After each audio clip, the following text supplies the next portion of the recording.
An escape fire is an improvised, effective solution to a crisis that cannot be solved using traditional methods.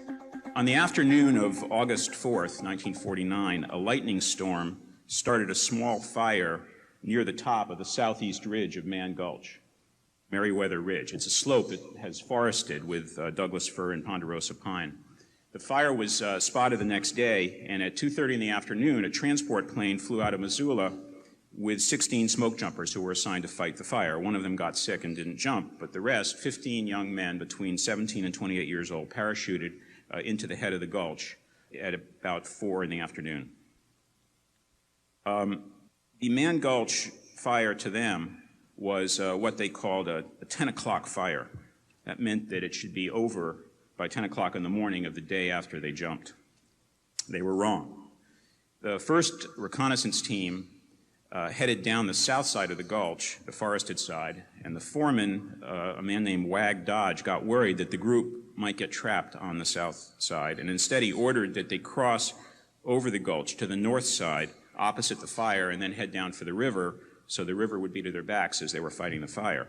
The north side of Mann Gulch is grassland, not forest. It's covered in bunch grass, about 30 inches tall, and there are almost no trees. That was terrain unfamiliar to the firefighters. They had been trained in the forests around Missoula. Wag Dodge, the foreman, apparently was the first person to spot the impending disaster. At 5:45 in the afternoon, when the crew turned around, the fire was traveling toward them at 120 feet a minute. That's 1.4 miles an hour. 10 minutes later, at 5:55, it was traveling at 610 feet a minute. That's 7 miles an hour. Now, Wag Dodge knew that they were going to lose the race to the top. Then, with the fire only 200 yards behind him, maybe 30 seconds behind him, Wag Dodge did a very strange and a very marvelous thing. He invented a solution on the spot.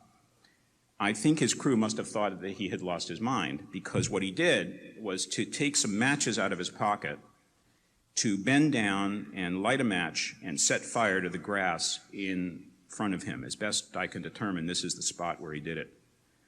The new fire that he had started spread uphill ahead of him very fast, and he stepped into the middle of the new burnt area where there'd be no fuel for the oncoming fire, and then he called to his crew to join him in the middle of the burned ground.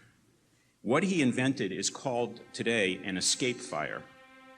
Soon after Mann Gulch, this became a standard part of the training of all Forest Service firefighters. But on August 5th, 1949, nobody followed him. They ignored him. They didn't hear him. They ran right past the answer.